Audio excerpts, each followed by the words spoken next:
Olá pessoal, aqui é o professor Aldinei. Na nossa videoaula de hoje a gente continua falando sobre matrizes. Agora para falar sobre igualdade, adição e subtração de matrizes. Bora estudar, galera?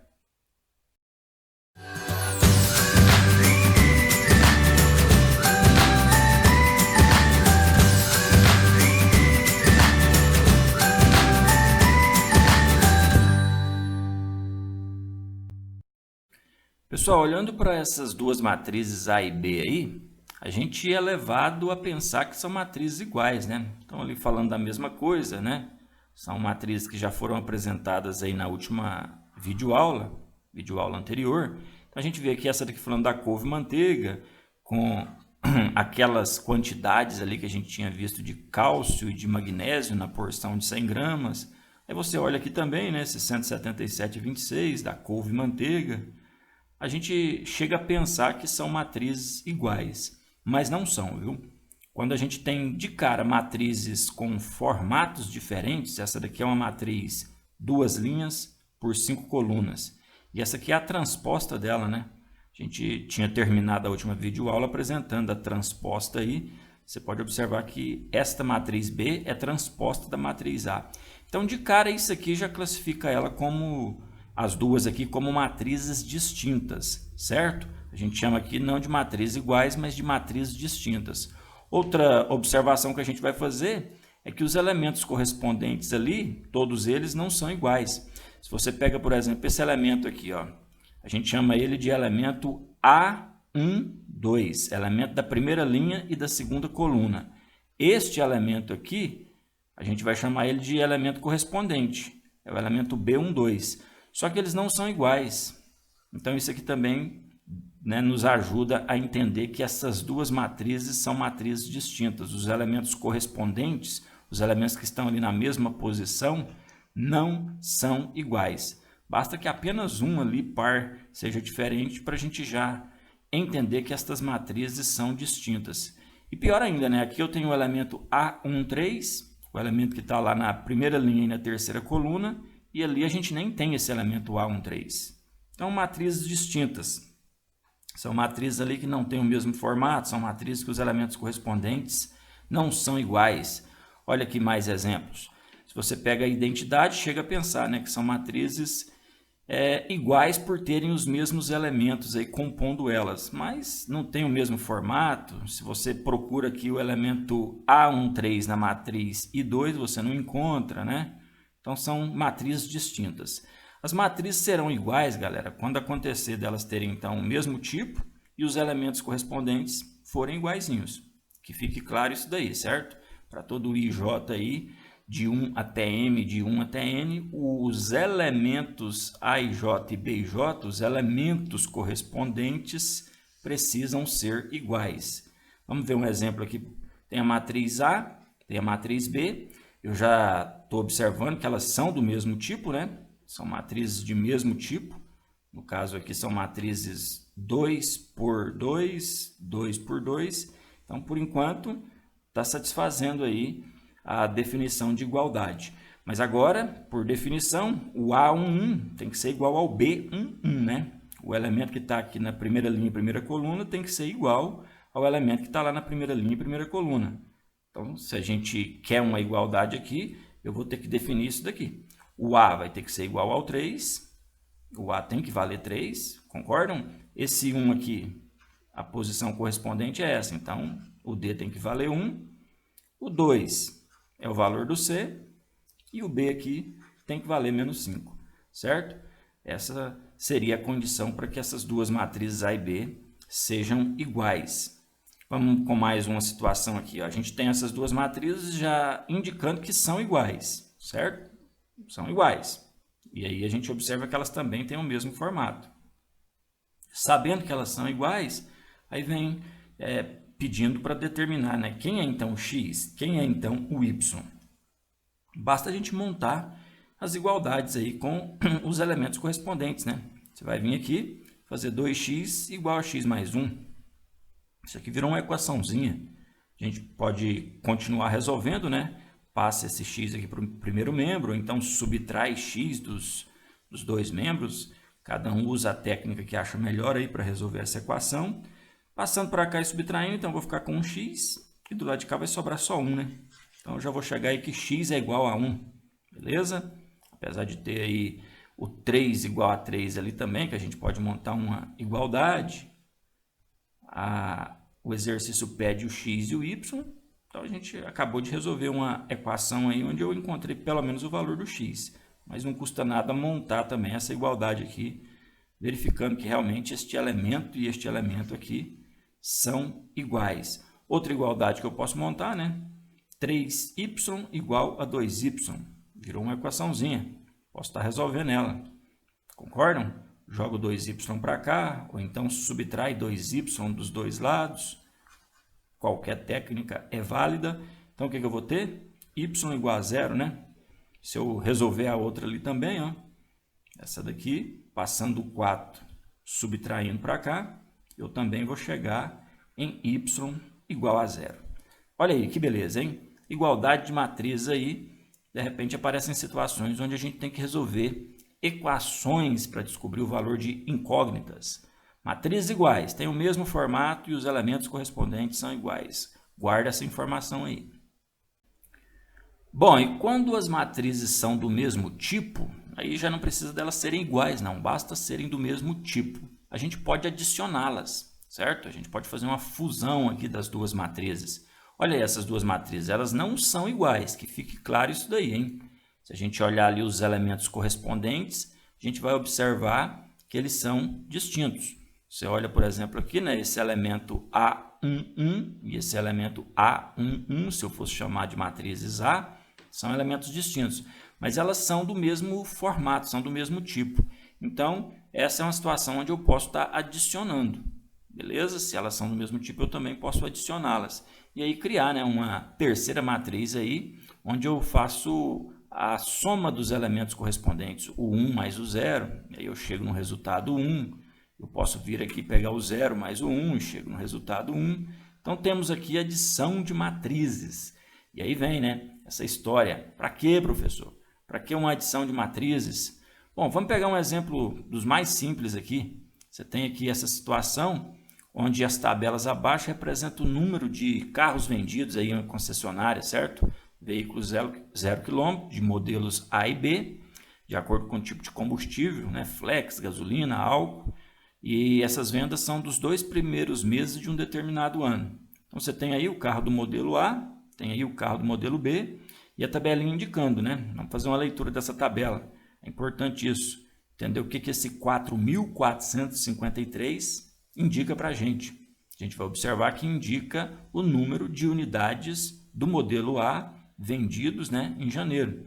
Do modelo A Flex, que tem também o modelo A gasolina, tem o modelo A álcool. Então, é isso que essa tabela está nos dizendo. E aí, pede para, né, determinar as vendas de cada tipo de veículo nesse primeiro bimestre do ano, o janeiro e fevereiro, formando aí o primeiro bimestre. De que maneira, né, que a gente pode encontrar aí as vendas de cada tipo de veículo? A adição de matriz vai nos ajudar, certo? Ela vai, digamos assim, dar uma limpada aqui em tanta informação, você representando essas tabelas nas matrizes, digamos que fica aí uma imagem mais limpa para a gente operar, né? Percebam, hein? São matrizes do mesmo formato. A primeira matriz aqui, a gente vai dizer que ela tem 2 linhas e 3 colunas, não é isso? Ela é uma matriz 2×3. A segunda também, ó, 2 linhas por 3 colunas. É importante destacar isso daí. Para adicionar, tem que ter o mesmo formato. E se a gente fizer, né, essa adição, vai chegar aí, ó, que esse 4.453, que representa, vamos lá, quantas unidades do modelo A Flex foram vendidas em janeiro. Esse aqui, esse 5.893, quantas unidades do modelo Flex, do modelo A Flex, né, do modelo A versão Flex, foram vendidas em fevereiro. Então, esse tanto de informação representada só aqui na matriz, de repente fica uma coisa mais clara. E aí a resposta também a gente vai ver que tem o mesmo formato, né? Se você somou matriz de mesmo formato, o resultado tem o mesmo formato. Então vamos definir, né? Duas matrizes do mesmo tipo A e B, Como que elas são somadas, né? A soma delas, que a gente representa por A mais B, é uma terceira matriz C aí, do mesmo formato. Percebam ali, ó, M por N, M por N, M por N, onde os elementos, né, são encontrados fazendo a soma dos elementos ali correspondentes, vamos dizer assim, certo? Como assim elementos correspondentes, né? Você pega aqui o elemento A22, segunda linha, segunda coluna, soma com A22, segunda linha, segunda coluna, e encontra a resposta colocando lá no A22. Coisa óbvia, mas que não custa nada a gente destacar, certo? Adição de matrizes, está aí um exemplo, está aí a definição. Bom, as matrizes, a adição de matrizes também vai possuir suas propriedades, assim como os números reais lá, né? A soma de números reais tinha lá suas propriedades, matrizes também terão, certo? Vamos pensar aqui em 3 matrizes, A, B e C, para apresentar as propriedades, todas do mesmo tipo, né? Óbvio, M por N aí. E 0M por N, lembra que é a matriz nula. A gente já tinha definido aí a linguagem, né? A simbologia para matriz nula. Também do tipo M por N aí, valem as seguintes propriedades para elas, hein? A primeira é a comutativa. A gente bem lembra daquela história lá da ordem das parcelas não alterarem a soma. Então, essa propriedade vale aqui também nas matrizes, na adição de matrizes. Vamos voltar no exemplo aqui, né? A gente somou assim, aquela história das vendas lá dos automóveis. Mas se eu alterar a ordem aí dessas parcelas, o resultado vai ser o mesmo, certo? Na hora que eu somar aí, com certeza o resultado vai ser o mesmo. Então, isso aí é o que a gente chama de propriedade comutativa. A ordem das parcelas não altera a soma. Outra propriedade que a gente conhece lá dos números reais é a associativa, né? O que é isso?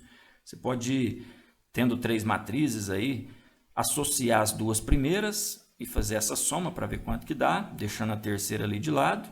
Ou então, pode deixar a primeira de lado, associar as duas últimas, fazer essa soma para ver quanto que dá, e você vai chegar na mesma resposta. Vamos pensar aqui numa situação, matriz A vai ser essa matriz coluna aqui, matriz B também coluna, óbvio, tem que ser do mesmo formato, e a matriz C, essa daqui, ok? Se a gente fizer a soma de A mais B primeiro, fazendo isso, a gente vai ter lá, ó, esse resultado 3, 2, 3, concordam? Olha lá, 1 mais 2, 0 mais 2, 1 mais 2. Estou conservando a última, porque, como eu disse, ela fica ali, de lado. E agora eu vou somar, né, finalmente, este resultado encontrado com a matriz C. Chegando aí na matriz coluna 3, 3, 3. Agora, se eu fizer do outro lado, associando as duas últimas, certo? Ao invés de associar as duas primeiras, vou associar as duas últimas. É óbvio que a etapa vai ficar um pouquinho diferente, né? Mas no final eu vou chegar na mesma resposta. Então, isso aí é a propriedade associativa. Bom, mais uma propriedade que vale destacar aí é a do elemento neutro. Você tem uma matriz M aí, tal que A mais M vai ser a própria matriz A. Qualquer que seja essa matriz A aí, qualquer que seja o formato dela. O que é isso, né? O que está falando? Se você tiver uma matriz 1, 3, menos 2, 2, 3, menos 3, quem que é o elemento neutro aí, né? É a matriz nula, de mesmo formato da que foi dada, certo? Se você adicionar aí, vai chegar no mesmo resultado. É óbvio, né? Então, existe também o elemento neutro aí, que é uma matriz do mesmo formato da matriz dada, certo? Matriz nula é o elemento neutro aí na adição de matrizes. Também podemos falar aí da existência do oposto, do simétrico, né? Tem a ver, inclusive, com o que a gente acabou de falar, da existência do elemento neutro. Se você pega uma matriz e soma com o oposto dela, o que é isso, né? O oposto dela, olha lá. O elemento A11 aqui, o elemento da primeira linha, primeira coluna, o oposto dele, troca-se o sinal ali, né? Esse elemento aqui agora da segunda linha e da primeira coluna, olha lá, troca-se o sinal. E é óbvio que quando você soma matrizes opostas, a gente vai ter a matriz nula como resposta. Concordam? Beleza? É isso que então a gente define como matriz oposta. É aquela matriz onde você faz a troca dos sinais da matriz original, certo? No caso aqui então, essas duas matrizes seriam matrizes opostas que, se somadas, a gente encontra o elemento neutro. Vou chamar a primeira de matriz A, por exemplo, e a segunda, né, seria a negação dela, seria o menos A, certo? A matriz oposta ajuda a gente, inclusive, a entender a subtração de matrizes. Porque, na verdade, eu posso pensar a subtração de matrizes como uma soma do oposto. Soma com a matriz oposta da segunda matriz dada ali. Olha lá o que a gente fez, certo? Ao invés de pegar menos 2 ali, eu posso simplesmente transformar na soma com o oposto. Se quiser fazer direto, fazendo jogo de sinal, galera, tranquilo. Mas é bom também entender essa possibilidade de, para não fazer confusão, né, desse menos com menos ali e tal, você pode transformar a subtração de matrizes em uma soma com o oposto da segunda matriz dada, da matriz que está sendo subtraída aí. E aí, de repente, essa matriz ali oposta nos ajuda a fazer a calcular com mais facilidade, né? Repito, muita gente tem dificuldade com esses jogos de sinal aqui, e aí de repente com a matriz oposta ali fica menos perigoso fazer a operação. Olha aí, subtração de matrizes, beleza? Vamos com mais um exemplo aqui, envolvendo agora a subtração e a adição. É uma equação que traz aí, ó, subtração e adição. As matrizes A, B e C aparecem nessa equação, e o que a gente tem que fazer é encontrar o valor de x ali, né? Se é para resolver a equação. Então, eu acho que é interessante a gente recorrer às propriedades, né, que a gente acabou de ver aí. E para isso a gente pode até isolar a matriz x. Isolando essa matriz x ali, com certeza você vai ter ali menos b do outro lado, porque ele estava mais b aqui. E vai ter mais a do outro lado, porque ele estava menos a aqui. A matriz C, essa não, continuou depois da igualdade, não houve troca dos sinais ali não, né? Então, eu peguei, digamos assim, a oposta da matriz A, a oposta da negativa volta a ser a positiva, né? E peguei a oposta da matriz B.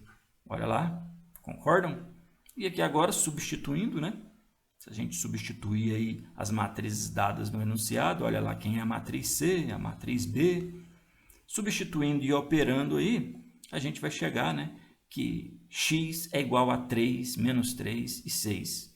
Uma matriz coluna também, assim como eram os exemplos. Aqui a gente já fez até direto. Ó. Se quiser, repito, transformar isso aqui em adição do oposto primeiro. Ao invés de fazer assim direto, você poderia ter vindo aqui, né? Ter feito 2 menos 2. Vamos melhorar isso daqui. 2 menos 2 e 3. Ao invés de colocar o menos, você poderia ter colocado mais. E aí lá, 0, não tem sinal, continua 0. Esse aqui não, esse aqui vai virar menos 4, né? Esse aqui também vai virar mais 5, que nem precisa colocar o sinal. Já a última não, né? A última a gente pode deixar lá porque é uma adição 1, 3 e menos 2. Se eu fizer 2, 0 e 1, está lá, ó. Realmente é 3. Se eu fizer aqui menos 2, menos 4 e 3... Menos 2 e menos 4 é menos 6. Menos 6 mais 3 dá o menos 3. E por último aqui, o 3 e o 5 dá 8. Você vai tirar 2, está lá o 6. Olha aí, adição e subtração de matrizes juntas no mesmo exercício aqui. Muito tranquilo. Bom, é um conteúdo bem fácil, né? A adição, a subtração e a igualdade aí não é um conteúdo difícil dentro de matrizes. Então, a gente pode encerrar nossa videoaula por aqui e até a próxima, galera!